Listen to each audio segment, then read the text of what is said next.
Hello, ನಮಸ್ತೆ sir. ನಮಸ್ತೆ. ನಾನು ಸೋಮಶೇಖರ್ ಮಾತಾಡ್ತಿರೋದು. ಹೇಳಿ ಸೋಮಶೇಖರ್. ನಾನು ಮಾಡ್ತಾ ಇರೋದು ಜೀವನದಲ್ಲಿ ಅತಿ ದೊಡ್ಡ ತಪ್ಪು ಅಂತ ನನಗೆ ಈಗ ಗೊತ್ತಾಗ್ತಾ ಇದೆ. ಮಾತೃದ್ರೋಹಿ ಅಂತ ನನ್ನ ಹೃದಯ ಚುಚ್ಚಿ ಚುಚ್ಚಿ ಹೇಳ್ತಾ ಇದೆ ಸರ್. ನನಗೆ ಮಲಗಿದ್ರೆ ನಿದ್ದೆ ಬರಲ್ಲ, ಊಟ ಸೇರಲ್ಲ.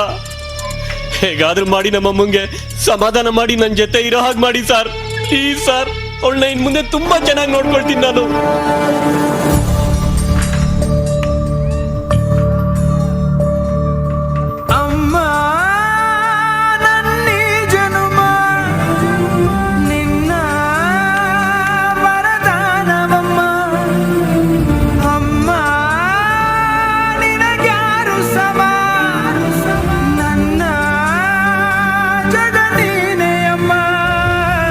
ನಾವ್ ಎಷ್ಟೇ ಕೋಪದಿಂದ ಮಾತಾಡಿದ್ರು ಸ್ವಲ್ಪನೂ ಕೋಪ ಇಲ್ದೆ ಕೇಳೋಳು ನಮ್ಮಮ್ಮ.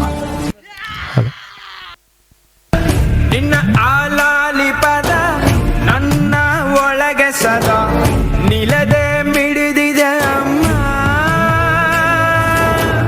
ಗುಡಿಯ ಹಂಗಿರದ ಕೀರ್ತನೆ ಬೇಗಿರದ ನಡೆವ ದೈವವೇ ಅಮ್ಮ. ಜೋರಾದ ಚಪ್ಪಾಳೆ ಬರಲಿ ಪ್ರೇಕ್ಷಕರೇ. ಜನುಮ ನಿನ್ನ ವರದಾನವಮ್ಮ. ದೋಸೆ ಬೇಡ, ಇಡ್ಲಿ ಮಾಡಮ್ಮ. ಪೂರಿ ಬೇಡ, ಚಪಾತಿ ಮಾಡು. ಚಟ್ನಿ ಬೇಡ, ಸಾಂಬಾರ್ ಮಾಡಮ್ಮ.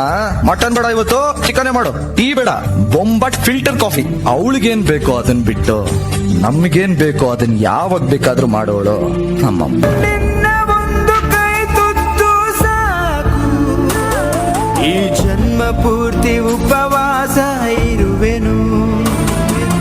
ನಿನ್ನ ಒಂದು ಅಪ್ಪುಗೆಯೂ ಸಾಕು, ಆ ನೆನಪಿನಲ್ಲಿ ಸೆರವಾಸ ಇರುವೆನು.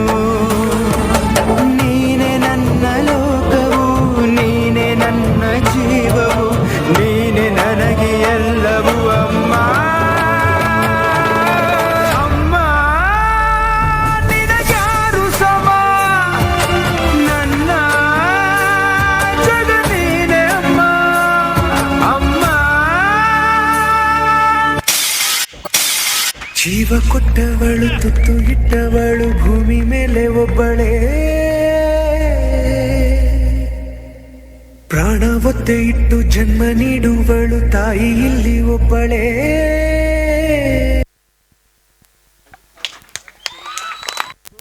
ಹಲೋ.